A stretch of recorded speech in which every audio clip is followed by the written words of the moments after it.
everyone. We are live yet again, and this is going to be one of my author's chats of the week. And I know my co-host is actually getting his tea ready before he joins in this fun, but I just always like to start off and say, hope everybody's week been going well. It has been a rather hot Tuesday over here in Georgia, since I'm in the States in the South. But yeah, so we'll be talking about the typical stuff for my author's chats, books, writing, publishing, everything in between in just a few moments. But until then, let me know, what are you reading? Have anything interesting or new that you've discovered lately? I'm working my way through a book called Lucid right now, written by another book talker right here on this platform. But yes, that's what I do at the moment when not working on my writing, or working on other things outside of my writing. But yeah, it's actually a week to the day since I had my latest release, and we're always excited about that, trying to see the preliminary reviews that start coming in about anything you put out there, because as an author, I don't know, I can't speak for everybody else, but I always feel like it, you're always a little nerve-wracking, waiting to hear what people think. But keeping my eye open for my co-host, and I'll invite him in when I see him. But yeah, so I know everything so far seems to be fairly good about and my latest release, for those who don't know, is my 9th volume for my dark Viking fantasy. So if you like Norse mythology or TV shows or books, related to the Last Kingdom, Vikings, a little Game of Thrones-ish, that's the kind of jam that I have, kind of the vibes I've been pulling together for the Guardian Speaker. Now, let me see if I can send this invite to my co-host. I don't know if he sees that. Let's see. Oh, perfect. It says I'm invited. See also how my reception is today. It's been a little spotty sometimes, so. Hello! Hey, How are you? I'm good. How are you? Good! I'm so glad we got to get together and meet and talk and chat books today.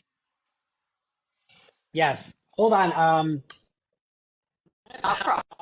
The audio is echoing for some reason, so That's fine. let me hop off and kind of upload back in. It's weird. Yeah.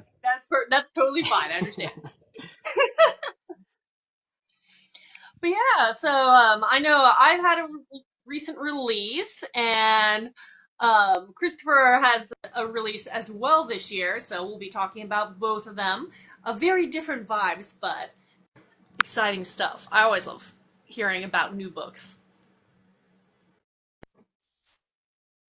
We'll get this going. We'll figure this out. There's always a glitch every so often. Hello? All right. I think we're good. The audio seems to be working now. So, Perfect. yeah. Absolutely perfect. Well, again, back to the beginning, welcome. Thank you for having me. Yeah, and I like I was mentioning to you behind the scenes, I kind of keep these pretty kind of casual, conversational style, and because you're my co-host this week, I'll just let you introduce yourself, what you write, because I know your book released this past year, right? Just recently? Yeah, correct. So, it's called Night I Spent with Aubrey Fisher. It's my dark upper young adult coming of age romance. Came out May 23rd, and it is my debut book. So, very I exciting. love it. So, link is in my bio. It's available paperback, hardcover, ebook, and audiobook, and it's wide, so it's available everywhere. Fantastic. Now, I think I know the answer, but I wanted to clarify. Are you indie or are you traditional published? Mindy, yeah. I love it. That's so cool. So I'm actually wowed right now because I always say that I do everything or have done everything the wrong way the first way. And because of that, it always amazes me when someone has a debut book, they're like, we got all the platform, we got all the formats, it's ready, it's here. So I'm always impressed. Yeah. So that's really neat. No, it's fun. Interesting. So I tried to get that book published, like traditionally, like do the agent, the query process. for like 8 years. Um, Wow. yeah, before I was like, you know what, I'm done. Like I want to get this out there. I want people to read it. So yeah, it's a long process, but we got there eventually. That's good. No, I mean, I think every author, even if you go trad, it's always a longer process than you ever imagine. Oh Now, yeah. and if you go traditional, obviously, a lot of people query for agents first, and that's a whole process, and then you have to go through the publishing, and if you get a house to represent you, it takes another year or so before it's out there. So it's never a quick turnaround, at least the first time. And I know for me, it took about 10 years from the idea to being able to figure out how to publish. And then I'm still, all these years later, stumbling around the marketing side of things. So, That's what I've heard. I hear it's just a constant learning process, and you make mistakes, you learn from them, and you try to do better the next time around. So, what is something that you've really enjoyed about, because you said you've been trying to get it published for about 8 years, so you've already yeah, written it a while ago. So, what have you enjoyed about the process of you taking control of publishing it yourself? that's just it. It's the control. Um, so I always tell people this because they ask me like, why did you wait so long? And I was like, I don't know why I waited so long. But the the query process, I think almost every author knows it's a slog. It is Yeah. just it's a slog. It is partially it's anxiety inducing. It could be also very I don't know the word I want to use this, but it can be very it can make you like kind of question yourself rejection after rejection for a while. It's like, oh, am I not talented enough? Am I not good enough? Is this really what I should be doing? But the thing that I love about this is that it's like I got to publish it when I wanted to publish it. I got to choose my own cover that I thought represented the book. I formatted it myself. I bought vellum with for my Mac, and that was a learning curve. But I I'm actually sure. love formatting it. I thought that to me was great. But yeah, it's just that. It's like I got to choose what I wanted in the book. If I wanted something cut, if I wanted something to stay, it was all up to me. But yeah, it's just having that creative control to know that at the end of the day, I'm happy with the product I released. I'm happy with how I released it. So that just to me has just been the most rewarding process, I think, of the whole thing. I have someone popping up a question was like super impressed that you did your own formatting because you said obviously read your book says your formatting is sick, so like they're in love with it. And I will admit I still have someone helping me with a little bit of the formatting because it can get really complicated, especially depending on Oh yeah, how much you want to do with it. And I think it's yeah, one of those underappreciated skills because everybody who's reading a book is obviously hopefully enjoying the story, the point of the book. But if you have a poorly formatted book, it's obvious. But if you have it formatted well, people don't realize, it's just not something they think about. So it's one of those, I think, underappreciated skills. And again, kudos to you for figuring out how to do it, oh, especially with your first thank you. book. Yeah, it's interesting because I've read a few KU books where like I really like the story, I like the writing, but then I get the ebook, I look at it, I'm like, it's just it doesn't look the way I feel like as professional as I think as it could, Yeah. and that kind of not that it takes away from the story, but it does kind of take away from the presentation of it. And I always feel like it's kind of a shame, like there had been that little extra step in the formatting. But yeah, it was a long process. I had to like study a lot of books and feel like, all right, how do I want my book to look? But yeah, it's one of those things where it took a long time and Mhm. is very tedious, but I kind of enjoyed it, if that makes sense. So Well, there's that pride you get from achievement. And yes. again, there is some satisfaction about learning a new skill because once you've learned it, you're going to theoretically use it again. I'm assuming you're intending to write more than just one, or are you just going to be a single publish, this is my masterpiece author? Oh no, this is I'm going for the long haul. I want this to be a full-time career. I have a nine to Oh, five boy. job. I would love to quit it as soon as I possibly can. So, we'll get there one day. But yeah, I Yeah. got more in the works. Yeah. Oh, that's so cool. I love that. And, well, welcome. Welcome to the author club. Congratulations. Thank Thank you. you for Thank you. joining. So let me go back and can you tell me like a little bit of either your regular pitch or what is your book about for anybody who's logging in and doesn't know what your story's about? Because I can see your beautiful books set up in the background, but yeah, Yes. what's your pitch? Blurb. Uh, Story. There we go. yes. So my book, it is about a 17-year-old kid. His name is Grayson, who suffered a traumatic event 6 months ago. And it affected him, his friends, his family, and it was all his fault. And he decided that he wants to just end it all. And he's determined to do it. He's got the day, he's got the place, he's got the method until he meets the mysterious Aubrey Fisher, who is a girl that grew up in the foster system, who nobody knows what her story is. There's all these rumors about her. But she challenges him to go on this all night, 24-hour adventure with her that will change his life so they could find the beauty in the world again. And so he decides to follow her on this adventure, and it's about that they get into and they learn to deal with grief and trauma. So, And that's, I feel like those are such important topics to that people either shy away of or they don't find enough resources to, relate to, relatable resources if anybody's ever thought about those kind of situations or dealt with those kind of more traumatic situations. So, I'm a high fantasy author and I joke around like, yes, I do deal with real concepts in the world of fantasy, but yeah. I'm just again very impressed with someone who can go and delve into some of those really dark topics that there are people who need, something to cling on to, and that's really deep. Yeah, I always say so. Mental health is something that just my own personal life Hmm. and what I want to do with my writing is like super important to me. And I know, like growing up, when because I was like a horror kid, like I like Goosebumps, R.L. Stein, eventually Stephen King and Yes. Dean Koontz. That was like my background. But I always say there's like a handful of books that I like changed my life. There was 13 Hmm. Reasons Why by Jay Asher, Looking for Alaska by John Green, Perks of Being a Wallflower. Hmm. There's a few others I can't think off the top of my head, but It's fine. those books I could probably think like probably saved my life when I was in high school when I was dealing Wow. with some stuff. So that's the kind of impact that I want to have as an author. I think today, even more so when I was growing up, I think mental health and self care and like Mhm. being more vocal about it is a lot more accepted now than even what it was when I was younger. But Yeah. I still think there's still a stigma there, and I still think it's not talked about enough. And I think, if me as an author or other authors that write about these darker subjects can kind of come at it in a way of like finding like a vehicle for these, I think just kids, even adults, Yeah.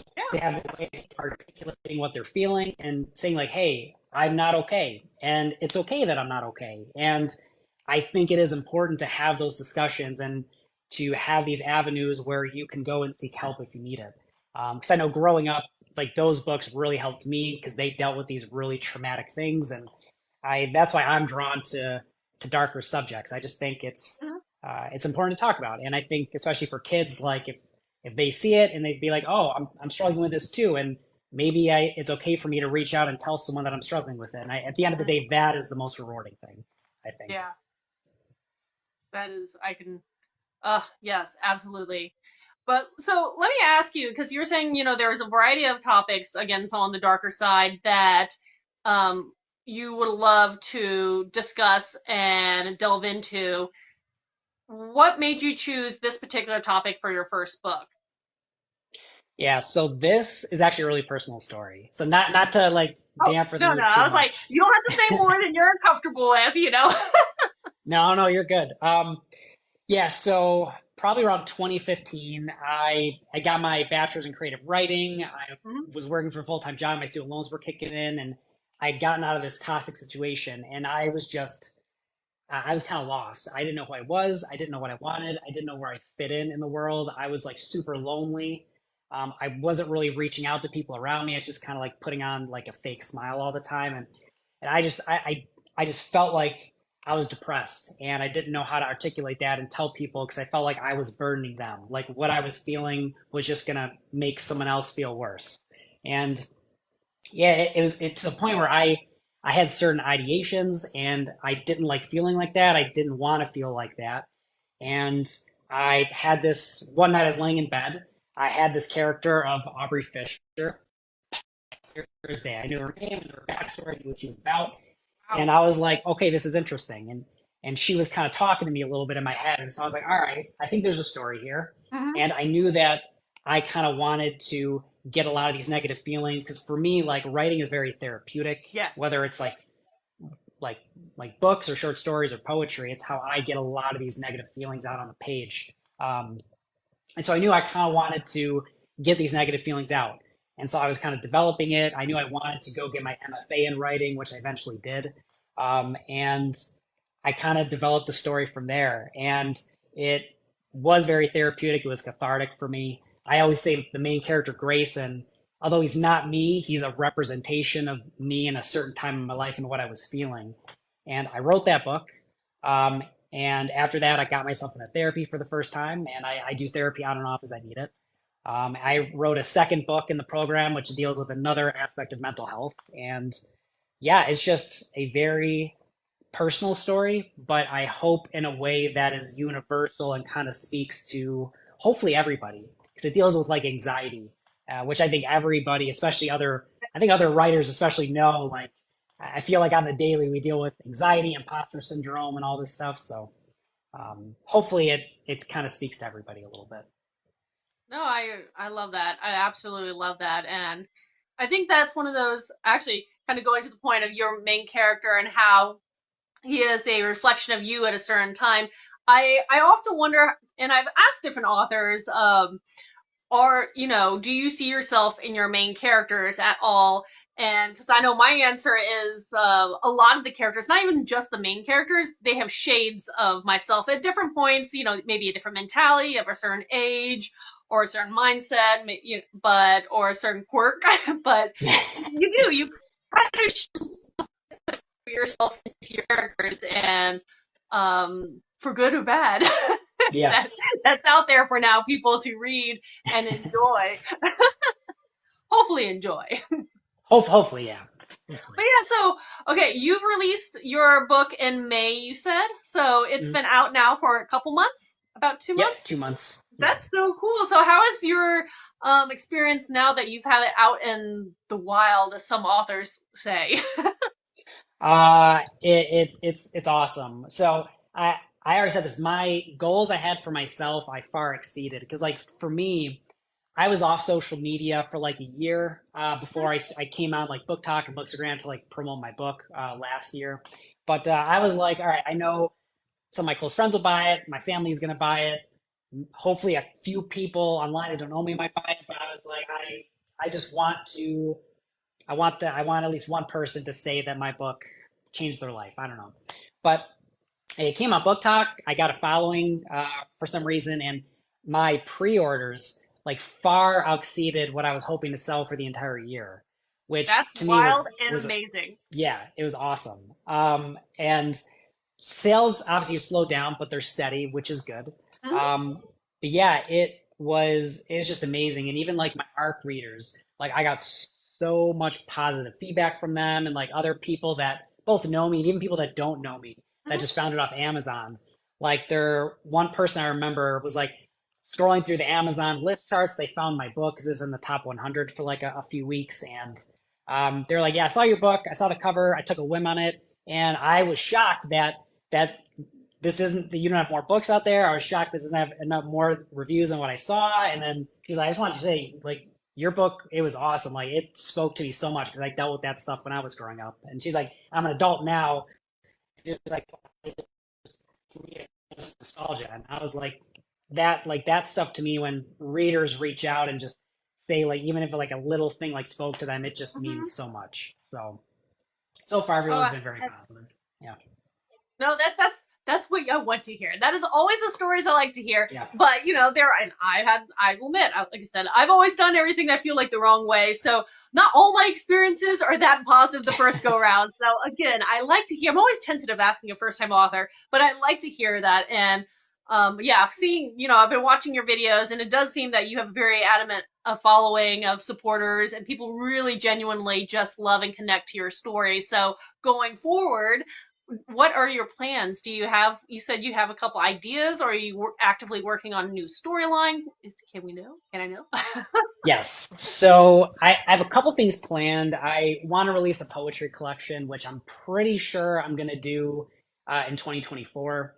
I have another book, the second book I wrote in my MFA program, which I put on the back burner for a while just because I was getting so many rejections on the book that I ended up publishing. I was like, oh, maybe I need to like take it. I took a break from writing for a little bit because I just thought, oh, maybe I need to back away from it. So I'm working on that. One of my friends from TikTok is actually looking at it, trying to give me a little bit more feedback just because I'm having trouble figuring out how to edit it a little bit. Mhm. But if I can, that would be published next year as well. So it's a Ooh, standalone. I prefer standalones, but it's going that's to be in a perfect. shared world. So I like the Oh, idea of like having characters from one book, they'll maybe show up in like the background scene of another book. And like oh, that that's to me fun.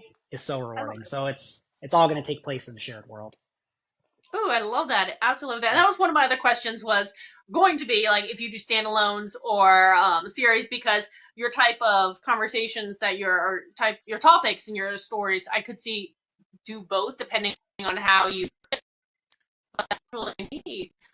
Yeah. Whoops, sorry. I was just want to say you have a lot of adamant followers sending you love on here right now as I'm scrolling up. So there you go. Again, going back to the point of you have a wonderful fan base and arc readers. Yay, we love arc readers. Now, here's a good question. As I see a comment talking about arc readers, do you keep your arcs open for people to just sign up, or how do you? Because you mentioned you had arc readers. Are you going to open them up and again for the potential future books, or how are you trying to handle that aspect? Or are you just going to keep the same set? So I did both. So for this book, I have both book funnel and I have story origin. So I did story origin this time around. But yeah, so that one I kind of opened it up to the general public, and then I opened it up to people on Instagram and TikTok to sign up. So I have a newsletter, link in my bio as well if anyone wants to sign up.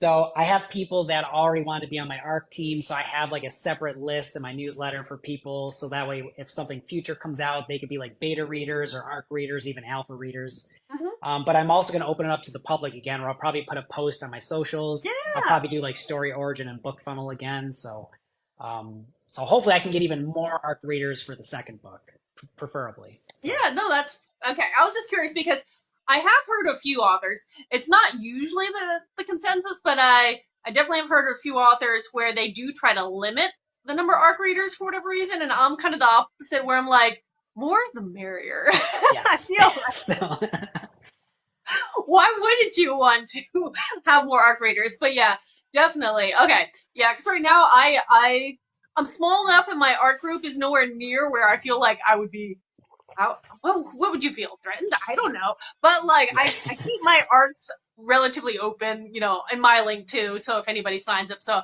I was just curious because everybody handles it differently. I know kind of like what you were saying, I use Story Origin to Yeah. send my books out there. And I originally started managing on a Facebook group, which I like that in the sense that I can like chat with people, but I know not everybody has that platform. So I then kind of also now have a working newsletter thing where anybody can sign up for my newsletter and anybody can have access no matter what platform. But it kind of made things complicated because I still have my Facebook group and then I have like still a whole bunch It's of like people I know. all these things are juggling like a million platforms And at I would once. hate to like pull the plug on one and then move them all Yeah. to the other. So I don't know. I'm always curious how people manage things because other people I've heard use Discord as a great Oh yeah. platform to communicate and work with them. And I'm like, that sounds cool, but I'm not having three. I was like, That's too I can barely keep up with the ones I have now, like let alone adding even more to it. Yeah. exactly, exactly. But yes, we all love our ARC readers. So if you're an ARC reader, thank you for being an ARC reader because every author has to appreciate those people. Exactly, exactly. And talking about our love, I absolutely love your covers. So you said, obviously, being an indie author, you get the nice control of your covers. Yeah. How did you come up with that design? Was that you? Was that a cover designer that pitched it to you? Or how did that all happen for you? Yes, I was a cover designer. I can take no credit for that. So I went through Reedsy, Hmm. and my cover designer. Her name was Nicole Howard. She actually has done a bunch of like really popular traditionally published young adult books. So Love it. I yeah, love I it. gave her my manuscript. I gave her some comp covers. I kind of said like the vibe I was going for. So she gave me like Hmm. six like rough outlines, and we kind of narrowed it down to two of them, and then one of them, and we kind of like went in passes. But yeah, she came up with this, and I showed it to a bunch of my friends, and everyone kind of unanimously agreed like this is the one that we wanted to go with. So Beautiful. very is very process. Probably use her again for my second book is what I'm probably gonna do. And I like that, especially if you're trying to keep it within the same world and you're dealing with similar but harder topics. Having that kind of vibe that you sent, again, creating your, I'm losing my train of thought. It's not trademark, brand. There's the word everybody Yeah. uses. Creating your brand. And yes, well, see, I told you, your cover is fantastic. I have more people asking about your cover and saying it's beautiful. Also, had a question pop up saying, "Can I arc your next book?" And you said you would do a call when you have arcs ready. See, there you go. And my Yes. link is always open right now at this moment in time in my Yeah, link definitely. tree. I'm always open to ARC readers. So yeah, it's if you're on my newsletter, you'll know about it. Hmm. And if not, I'm definitely gonna post it on like TikTok and everything. So absolutely. I love it. And now for your newsletters, because it's always kind of interesting. I'm a person who's like less is more in a sense because there's so many platforms and I feel like authors can get stretched thin, especially early on, with feeling you want to be everywhere at once. Yeah. How do you handle your newsletter? Like I post mine 1 to 2 times a month, depending on if there's like an extra release or something occurring that way. But how do you handle your newsletter? Yeah, I was always worried about that too because I don't want people to feel like I'm spamming them.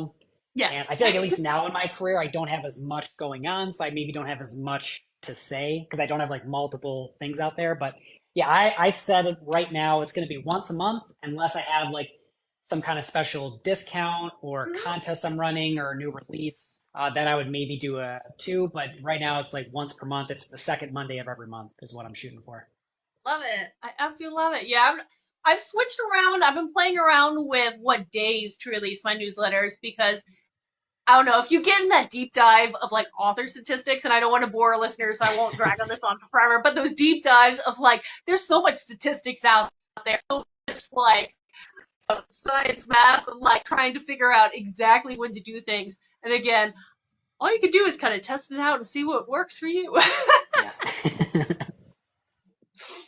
But I love it. And I have one, let me see, a comment saying, subscriber of Chris's newsletter and love getting them monthly. So there you go. Tiffany, thank you. So, See, all the love. It is a good vibe tonight. I like this vibe. Keep it up. Keep it up. And if anybody who's listening has questions, feel free to ask. But yeah, so you're on it. You said Instagram here. Where else are you active at the moment as an author? yeah, so I got mostly TikTok. That's like my main focus. Beyond that is Instagram. I am on Facebook. I feel like Facebook is like a dumping ground for like reposts for the most part because I don't have as much of an audience on Facebook, but Okay, I'm on those, and then I'm on Threads now. So I love that. yeah, Yeah, no, I will admit I had to do the sad truth this month when I was like trying to truly analyze because I did stretch myself too thin. I really hoped to do it all, but I finally had to say goodbye to Twitter because I was just like, it didn't work for me as an author. yeah, It works for other people, and that's fantastic. I've had authors, and that's like one of their favorite places to be. It just, for whatever reason, I just could not understand and figure out that yeah, particular platform. So I've kind of like backed away, didn't shut it down, just backed away. If I ever feel like I need to go back and give it some love, I can. But so yeah. I have a Twitter too, and I haven't used it in like so long. It's just like sitting there collecting dust. it's So okay. yeah. It's okay. Hey, you're not the only one then, and that makes me feel a little better too. But yeah, I don't know. I've been working for the past couple years trying to figure out how to better represent myself on each platform and what doesn't work. And it is interesting because each one's very unique. And obviously, I love this community because it's so nice and simple to engage with people, and the community is so vibrant. And if you have a question, ask. And there's 1,002 people who are willing to try to at least attempt to help you out with whatever Yeah. your problem is. So along your way, whenever you were stumped on what do I do, or I don't know what I don't know what I'm doing things along the publishing route. How did you figure things out? So I have a few different avenues for that. I was very fortunate. So my program, I got my MFA from, it's Seton Hill University in Greensburg, Pennsylvania. It's writing popular fiction. So that's a program where you get people from all walks of life. You get people fresh out of college. You get people that are in their like 60s and 70s that are retired that maybe just want to write for the first time. And you get so many people just looking to get Mhm. some kind of degree in writing. So, and at least half the people there are already published authors. Some of them traditionally published, some of them Harlequins, some of them are just self-published and stuff. So there's a lot of friends that I have that I still network from there that kind of like gave me tips and pointers on what to do and what not to do. But I also signed up for Mark Dawson's Yeah. self-publishing course. Hmm. So I was like, you know what? I'm going to do it. It's a little bit expensive, but that course was so informative, especially Very those detailed. walkthroughs, like through the different platforms that I would have been completely lost. So Oh yeah. yeah, Oh yeah. I was gonna say, I wish I had heard about that sooner.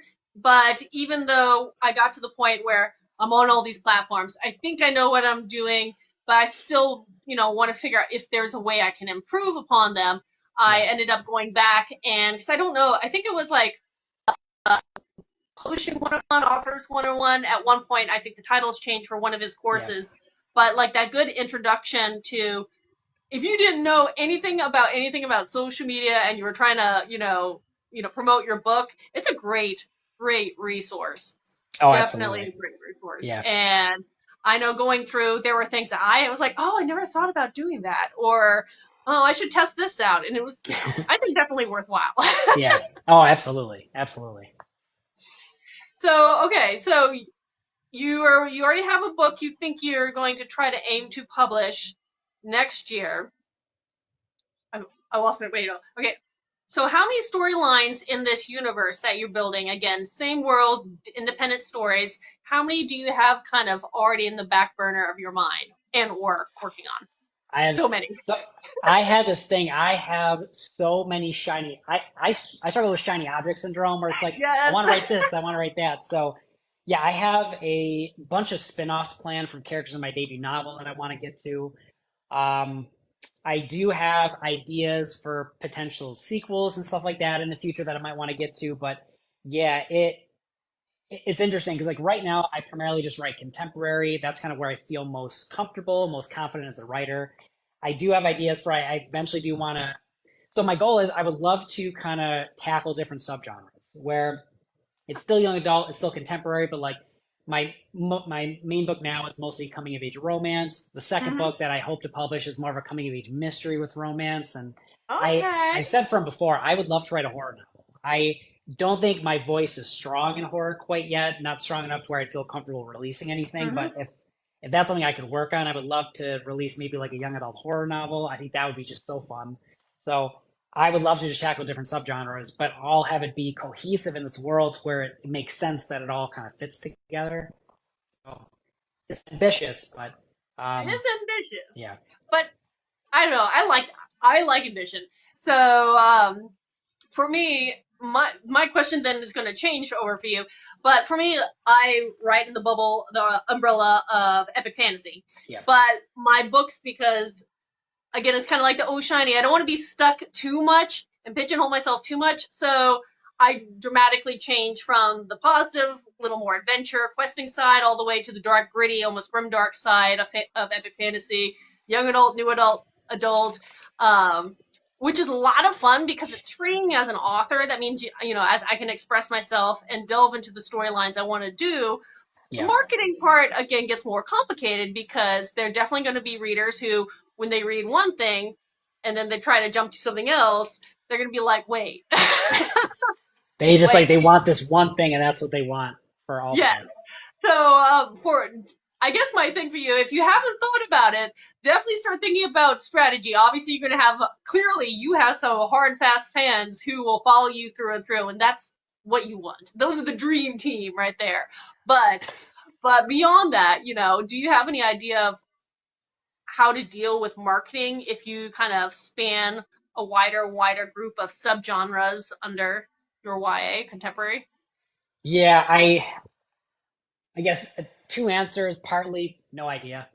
I have no idea. Okay, okay. I feel like marketing, I'm just gonna stumble my way through. I was thought That's about, how I'm doing it. if I ever did something drastically different, because like I think young adult and new adult, I can kind of get away with maybe the same audience.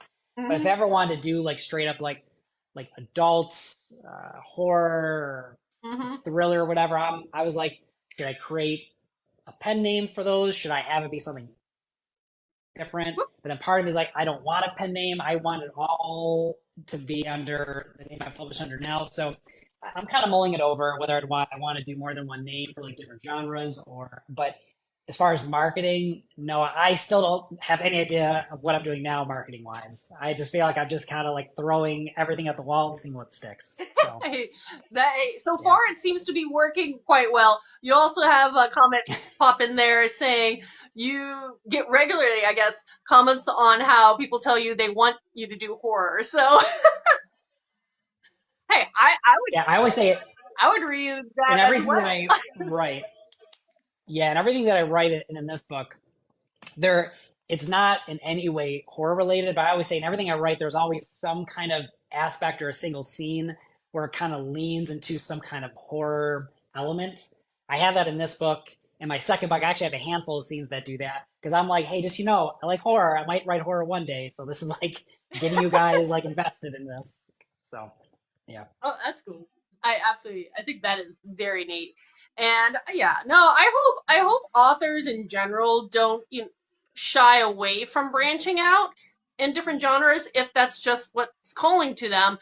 As long as they're realistic understanding, they may not have some of their fans follow over, and it's going to be just an extra level of marketing on top of that, trying to reach people who are only in that new niche that you're trying to break into. Yeah.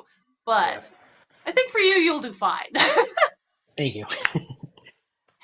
I absolutely think you will be perfectly fine. But yeah, so okay, so when you took your 8 years working your way through trying to or slog your way, I think you mentioned Yeah. through the whole trying to get picked up, and it's hard. It is hard, and I get really honestly the point is if you're not on trend with whatever is on trend right then and there,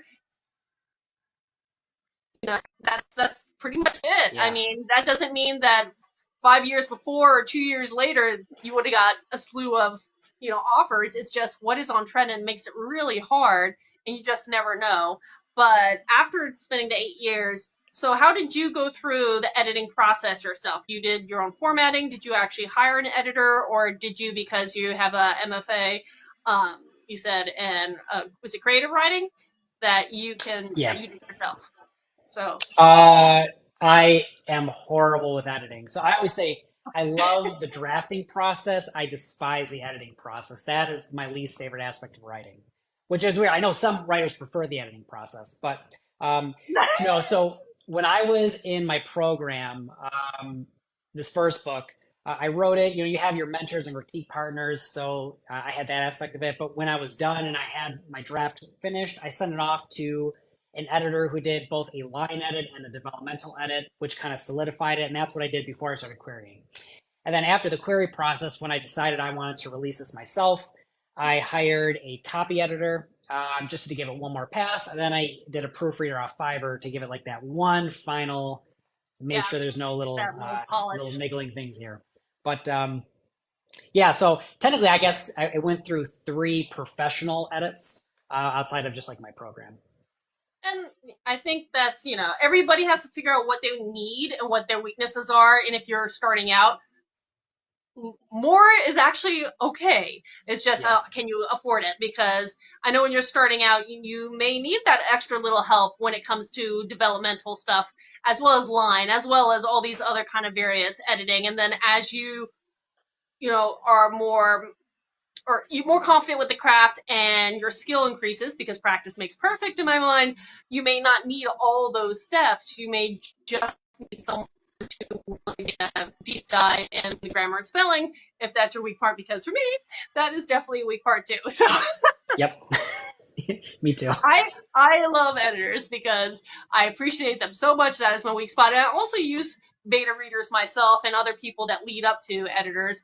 Do you, or have you ever considered using any kind of beta readers or alpha readers along the way? Yep, I've never used an alpha reader, at least not yet. It's probably something I I will have. do because, the thing that I love about being in school is that you have deadlines, you Mm-hmm. have critique partners and mentors that you know are going to be reading your stuff and giving you feedback. But when we're on our own, we're on our own. We don't have that immediate support system. So I am going to be using alpha readers for sure for like new projects moving forward. But I did do beta readers for my debut. The second book that I wrote in my program, I did beta readers back then, which I'll probably do another round of beta readers once I give it like another edit. But yeah, I'm always going to be doing beta readers and alpha readers, which will be a first time for me when I get around to that. So Well, that's great. Yeah, for me, I guess just because I have reached a point where I don't need alpha readers, but I don't, I would probably always want to have some kind of beta reader before I ever send it to an editor. Plus, extra eyes is fantastic. And even though, this shocks people, you can have it professionally edited. You can have it professionally edited multiple times. There's always going to be something that slips through. yep. And, it's like, you will be shocked. If you've never experienced it yourself, you would be shocked that it happens. And that's why even when it comes to my ARC reading team, it's not their job, but I'm like, hey, if you do catch anything, whatever, and you feel you have that moment to let me know, please do before it actually goes live. Yeah. I would appreciate that. I ran into that issue as well where a couple of my characters pointed to typos that managed to slip through all those edits, and I'm like, of course, this is like, thank you so much for letting me know. But yeah, so thankfully, so far, no one else has pointed out anything since it's been published. So I'll say, here's yeah. one thing that happened actually twice, and I don't know why. But moving from the editing into formatting, I have actually had this glitch. Now, obviously, I'm the glitch, but happened twice where a segment of one chapter repeated itself. And it Oh, was that's in the formatting stage. So when I sent it to my ARC readers, I had ARC readers being like, this paragraph's repeated right under that same paragraph. And I'm like, oh, delete, delete. yeah. Thank So you. yeah. But human error, human error. But that's why we love building out a fantastic team of supporters, and that is absolutely amazing. But yeah, so what has been your hardest thing to overcome in this whole process? Now that you've published successfully and have your first book baby. Uh, Myself is the hardest thing to Yay! overcome. I'm probably my own worst enemy. It I'm pretty sure some people in the chat could probably agree. No, my imposter syndrome is so bad. You could tell me like, "Hey, I love your book. This meant so much to me," and I'd be like, "Great, it's still absolute dog crap, is what it is." I'm very self-deprecating sometimes. It's a way for me to release like my own stress. But yeah, it's one of those things where you could tell me a million times something's good, and I'll be like, yeah, but is it really good?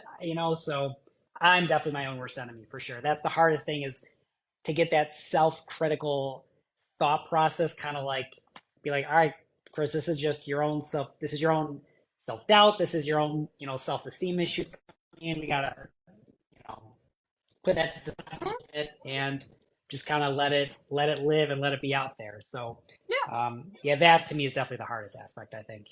And like one of my things that I like to focus on, obviously I've published a couple things, but when it comes to publishing, my first book was this little over there in the blue, A Star's Claws, Dark Shifter Fantasy. But when I put that one out there, I actually came from the mind, I was really excited. You're excited, it's your new book and everything, and you get all your good reviews, you get a few bad ones, whatever. But here's the thing that I've started looking back at is that your first book is your first book. your second book should be better than your first book. Your third book should be better than the second book. So your first book will theoretically should be the worst book you ever put out. And that's okay. That doesn't make it Yeah. a bad book, but that just means it's your first. And as an It's your author, first and you're you should be growing. challenging yourself to always Yeah. improve. At least one would hope. Oh, hopefully. Yeah. But yeah, and that's the thing you have to understand. A first book's a first book. It doesn't mean it's a bad storyline or anything, but it's a good platform to then rise above each time. Yeah, that's what I challenge myself to do is I hope, I mean, my first book in a way is always going to be like my baby. Just Mm-hmm. it was such a personal story and it was obviously my first book. But my goal is, yeah, I would love to grow my craft as a writer, obviously grow as a person, and hopefully each story in my storytelling and my character development hopefully gets stronger as I go on. But yeah, that's the hope at least. That readers think like, oh, you just each book you'll be getting better and better, and like that would be a great feeling if that ends up being the case. So Especially again with your, I love seeing all the love and such a positive, affectionate group, and that is fantastic. But yeah, no, I mean, we all start somewhere, and we have to be okay with wherever it is. And you could be on the opposite side. You could release a book and think it's the best thing ever, and then write a few more and go back to it and be like, oh, I wrote that.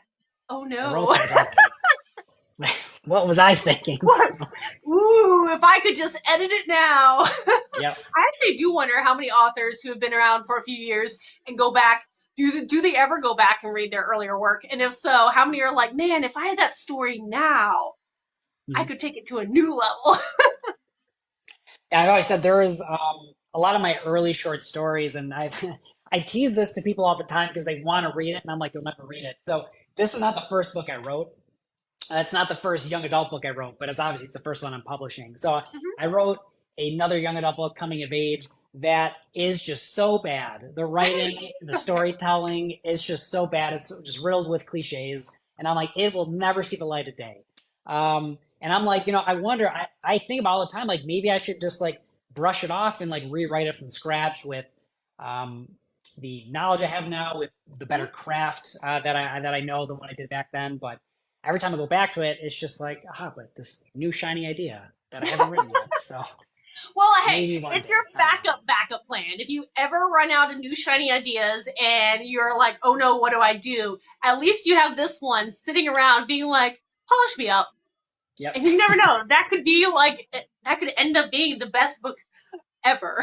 You could maybe. Who knows? Who knows? You never know. So I know along my way of my path of publishing and growing as an author, and hopefully I continue to get better and grow and everything. Um, I've learned a lot. You know, you learn a lot. So what is something different that you're going to do this new round, this book two, that you decided I'm not gonna fall into that trap or make that mistake or whatever? What is something that you might be doing different going forward? Oh, that's a good question. Sorry, if these are too No, deep, I was I can do like, lighter questions. no, I'm just trying to think. I guess as far as like the actual writing process, I it's interesting. I'm actually running into this issue now where I I tend to write stories where I like to keep everything really close to my chest because like I have very obviously more intimate, intricate stories, but I also always like to have like twists or plot twists on them. At least I hope I think they're plot twists. So I don't usually like to tell people like I'll bounce ideas off other writers like, hey, like I want help with maybe this character development or maybe this idea. I just need more fleshing out. But I won't tell people like where I'm going with the story just because I like people to be surprised. Like even Yeah. if it's like a critique partner. But I think I would probably be better at just like being more open, especially with other writers, like, hey, I want to bounce an idea off you. Here's what I'm thinking, because I haven't done that in the past. And like with my second book, I was running into so many issues revising it because like I had this idea in my head, but I didn't know how I wanted to execute it. And so I drafted it. It went through like 16 different drafts, and still I just don't feel like it's there yet. So I have another author friend who is taking a look at it and hoping like because I told him like the plot twist. I told him like where these characters start and end up, and with that in mind, they're going to read it like for the first time. So they can be like, all right, here is where I know what you're trying to get at. And hopefully they'll help me like revise it and edit it better. But I think that is it. Just being more, I guess, open with fellow writers or fellow authors maybe to work through, I guess, plot holes. I feel like I And rambled that explanation, but oh no, yeah. no, hey, it's okay. I'm a rambler. I've realized having heard half my questions, they like drag on for like 15 Yeah. minutes. But so you're okay. But no, I totally agree. It's a hard thing to start trusting other people with your story. Yeah. And I will emphasize trust because you do have to have it. There are people out there who will, take your ideas, take your money, do all the things. I would like to think they're few and far between, but they do exist. So you Yeah. do have to develop trust. And so I know along the way, especially on this platform, I started developing a lot more author friends and actual, relationships, and to the point where, okay, I was like, yes, I could trust you with questions. I can trust you with my story because, you develop that kind of relationship where starting out, you don't know. And Yeah. so it does take time to find the people who are like, okay, I will let you be one of the first to look at my next book, baby, because again, it's a child. It It's a is. child out of Yes. paper and Be gentle, be kind. and So, stuff, but it is still your there is your child, and you want to be protective of it as much as yeah. possible. So I understand, and I totally agree. That is something that's very hard to do. It's just relax and be like, it's okay. Also, being able to take a critique where you coming from actually getting your MFA and everything, so I would think you're pretty comfortable now with getting critiques. Critiques, I Yeah. like to use the word critiques because again, a good critique notes the things you've done right and will come at the things that you're doing maybe wrong with some ideas on how to resolve it. I like critiques Yeah. because I Me too. came from an art background and that was a course. The whole course was that I had to take in college was art critiques and how to do it appropriate. So when I approach reviewing books, I try to come with a critique side. And when I look at reviews, I come with, again, an eye of critique and analyzing. So how about you? And I know this is your baby, your book's been only out for a couple months. I don't know. Maybe you haven't had any bad reviews, but if you had, how do you cope with them? Do you pay attention to them? Do you let them affect you? How do you deal with potentially any negative reviews? Maybe not bad, but just a negative Yeah. review. I'm gonna knock on wood. So, but no, that's actually a really good question. I was actually talking about this with another author friend as well, who kind of does. So I have assist, maybe not assistant per se, but so because obviously as an indie author, we don't have a publishing house or like a marketing team that's going to be looking at reviews or looking at feedback and like being like, Mm-hmm. all right, so here's how we can improve the next book. That's all on me.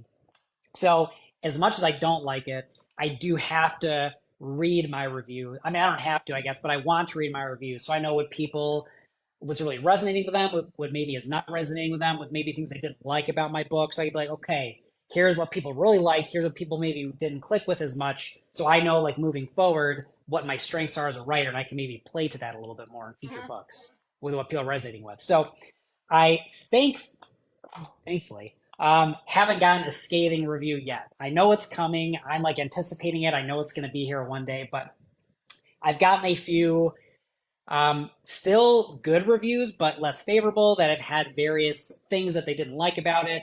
And of course, it's one of those things where it does stink a little bit. It does hurt a little bit, but I like reviews where if people leave like a 3 star. I don't like when they don't say why it's a 3 star because then in the back of my head I'm like, well, why?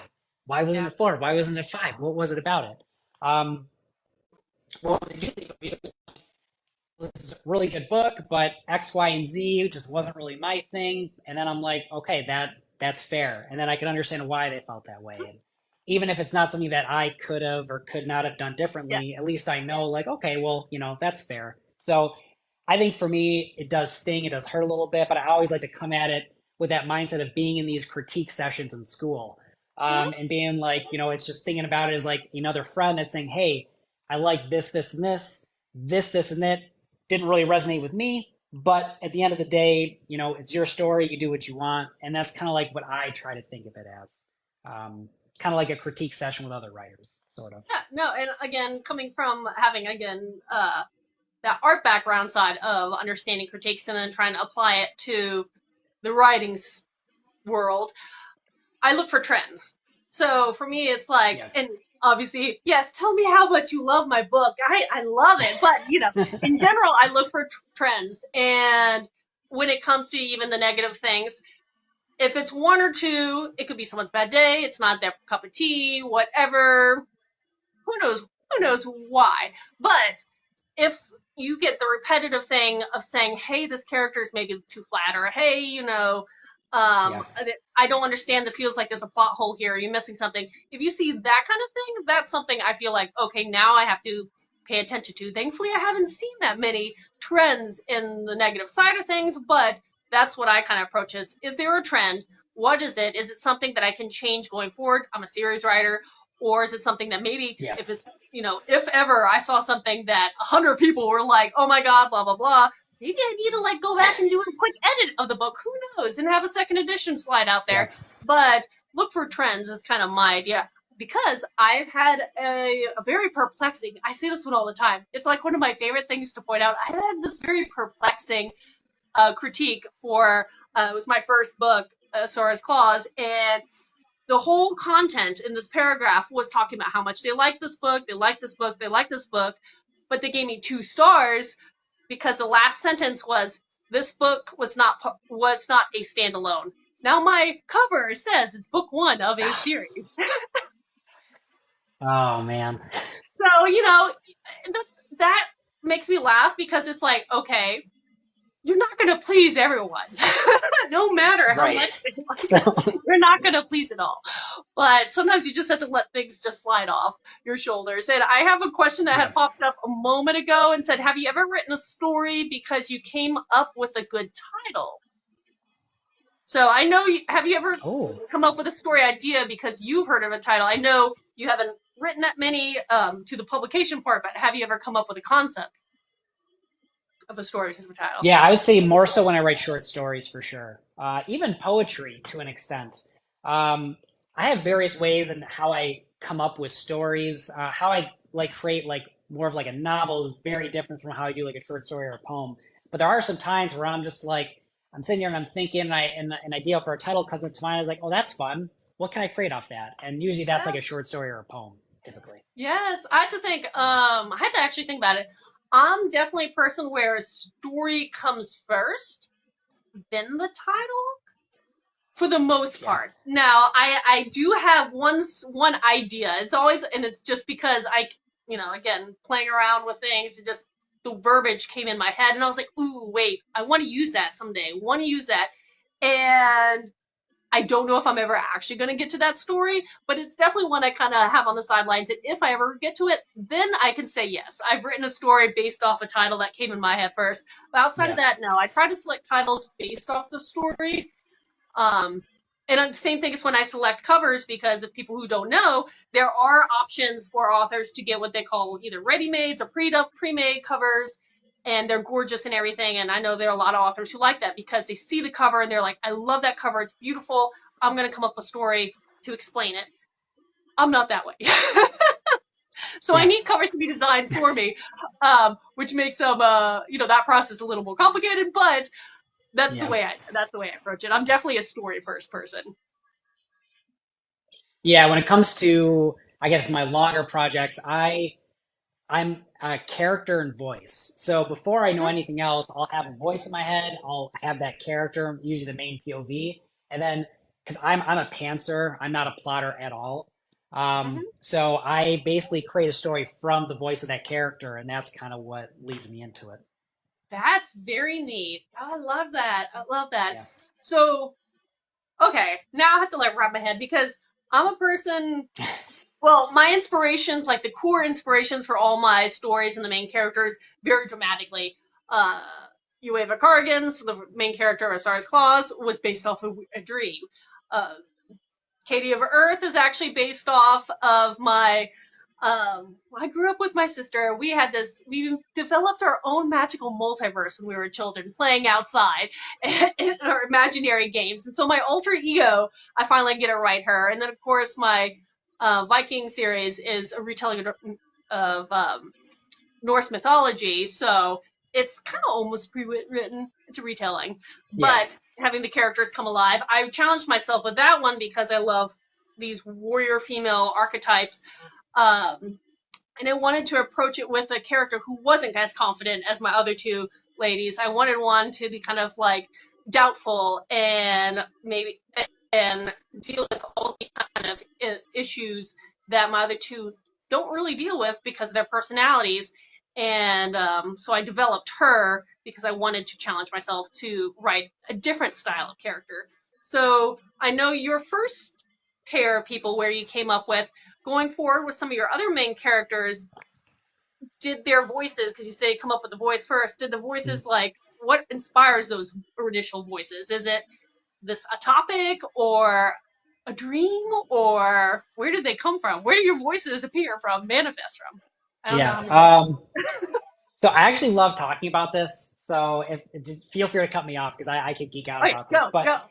so when I create my characters, I basically there's a couple different ways I go about this, but because I deal with different mental health topics, or that's what I'm trying to do at least right now where I'm at.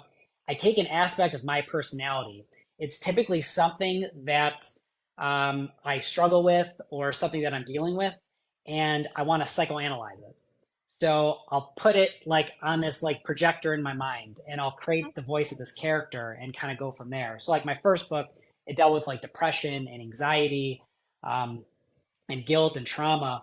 And that's how I created that character because at that time I was dealing with a lot of depression and I deal even to this day with anxiety. So I was like, all right, why am I feeling depressed? Why am I feeling anxious all the time? Where is this coming from? And so that is how I created Grayson.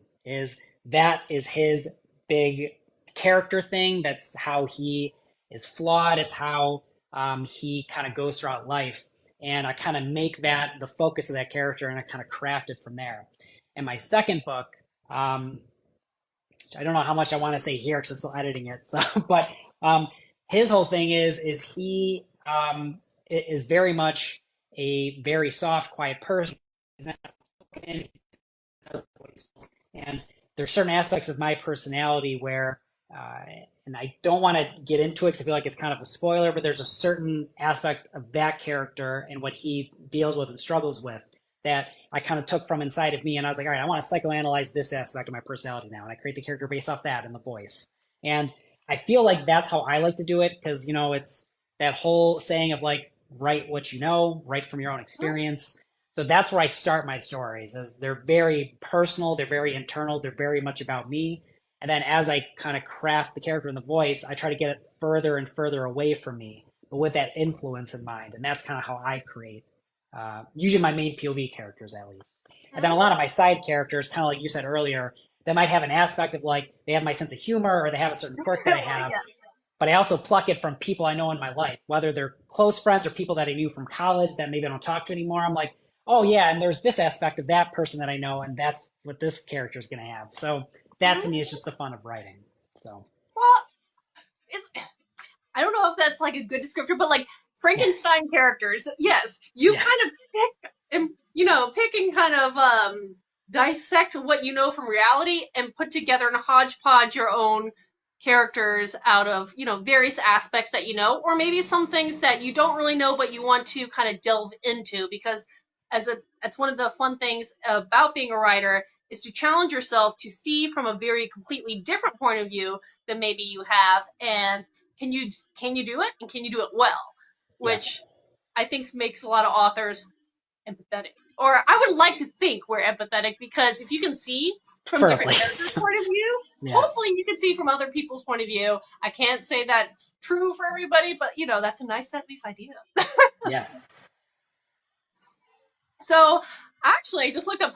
We've rounded an hour. I feel like hour so fast. It always sounds intimidating in the start when people are like, "Oh, we're going to be talking for an hour," but I don't know. I feel like they go by pretty quickly. But there's always a couple things I like to ask.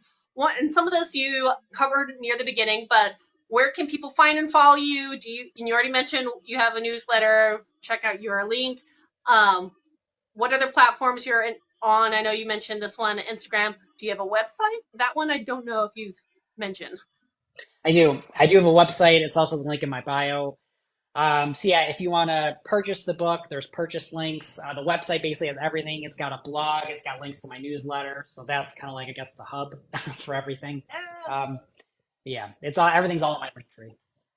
Perfect.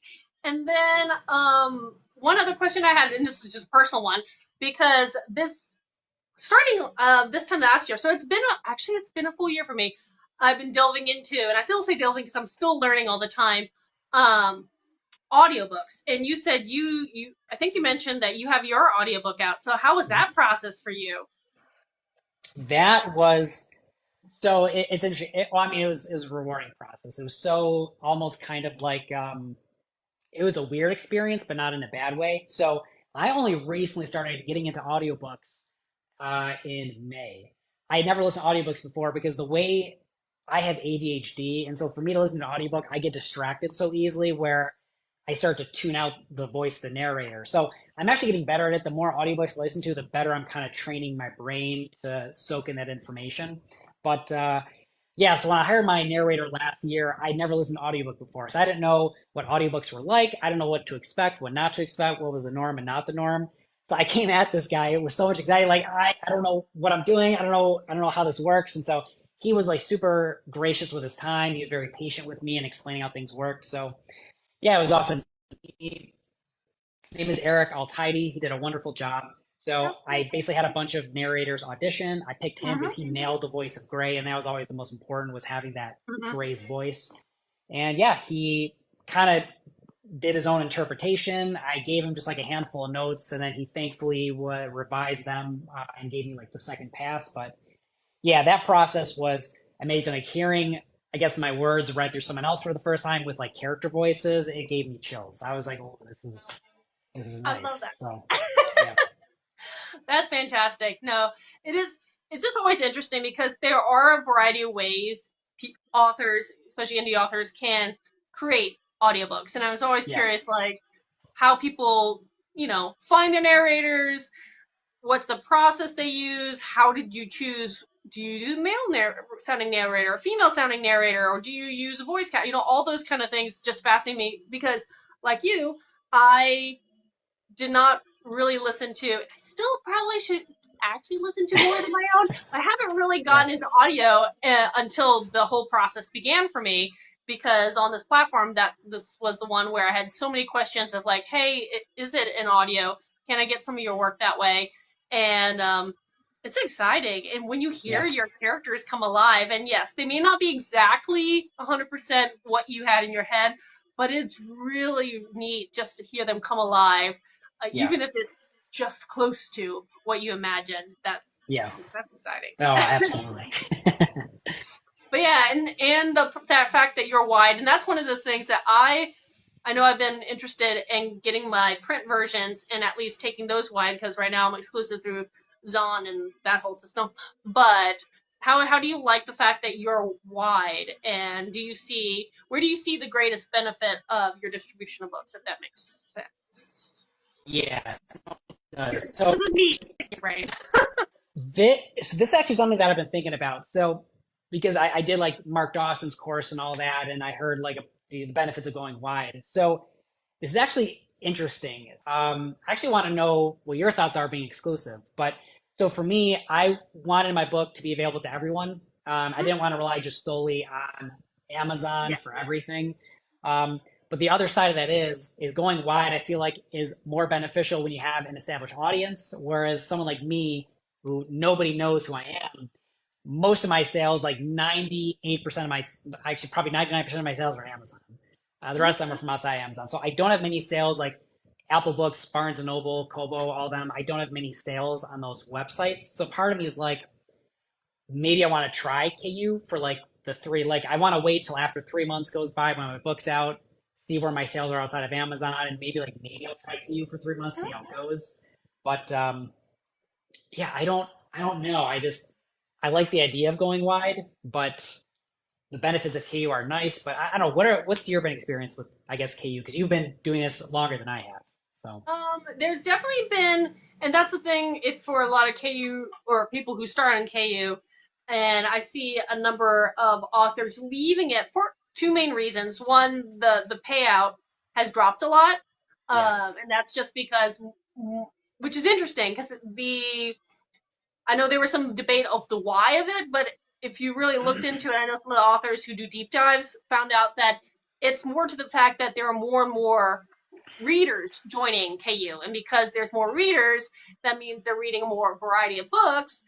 And yeah, so everybody's distribution of the little pot in the center gets thinner and thinner. So our payout's gone down a lot. And the question is it still worth it? So that is something that a lot of authors are trying to debate with the tack on that because of the exclusivity clause and then that risk of if Zahn decides to do what it's known to do and sees, yeah, the pirating sites and go after you, they can do that technically right now. So there is a risk to it, but not that long ago, I know I was running, and again, trying to work on the ad sides. I had an ad that was working well, which funneled people to my book, and I was making probably, I was going to say, probably 95% of my income that I get from my books came through KU for a number of months. And it was, kind of a wowing thing. So there can be benefits, but um,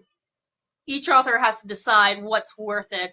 Going wide, you reach more people, um, which is something that I think would be really neat to do. But kind of like you, I'm yeah, a lesser known author at this time. We want to change that going forward, yeah, obviously, but but there's pros and cons of it all. There are pros and yeah. cons of it all, and I know indie authors. Guess what? You can test it.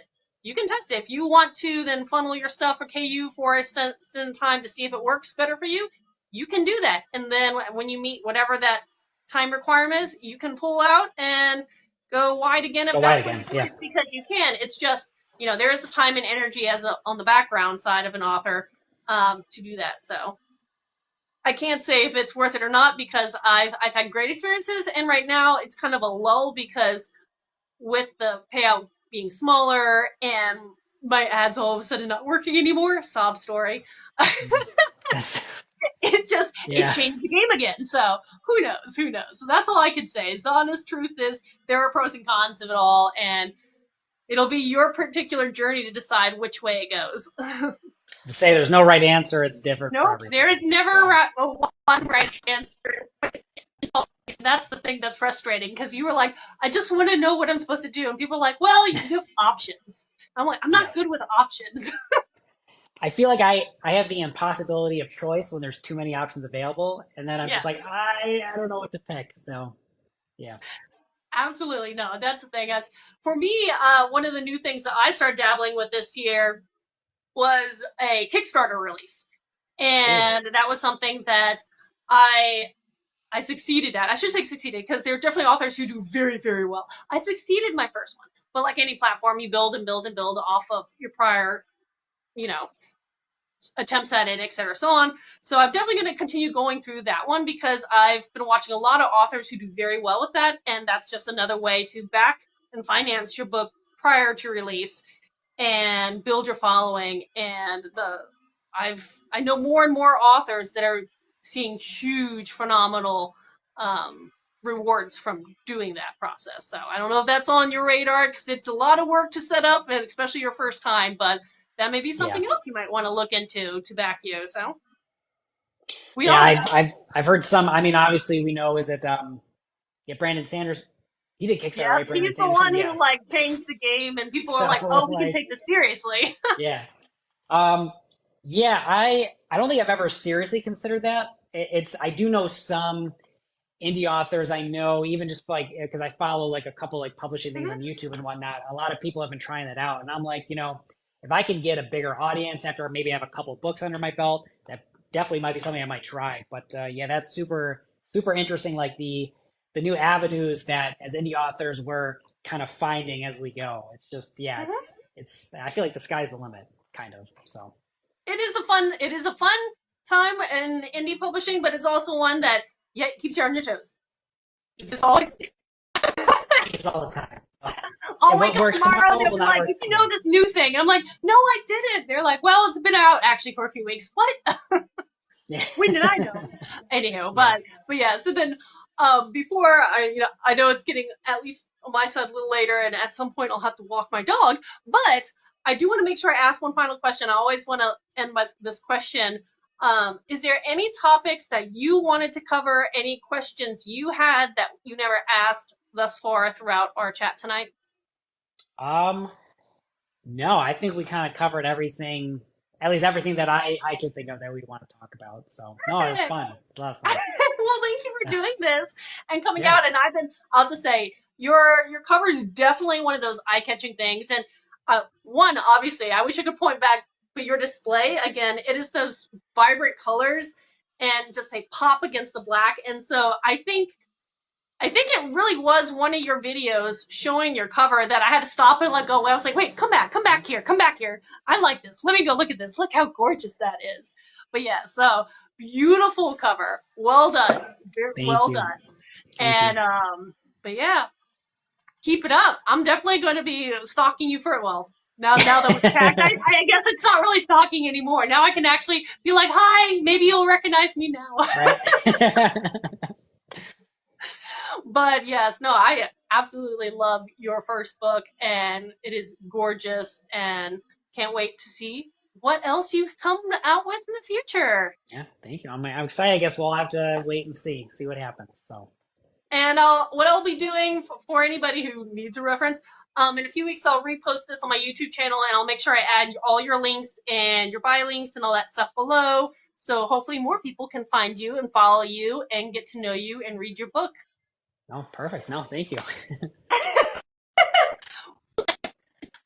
Supporting authors. I love it. I absolutely love it. Yes, 100%. But I'm going to go and let you have a wonderful rest of your evening, and I hope we keep in touch. Yeah, definitely. Thank you for having me. So. Yeah, if ever you want to do another one of these, especially next year when you have your second one publishing, just let me know. I do them weekly. Yeah. Awesome. Thank you. Thank you for everybody who's been chiming in. Bye. Bye.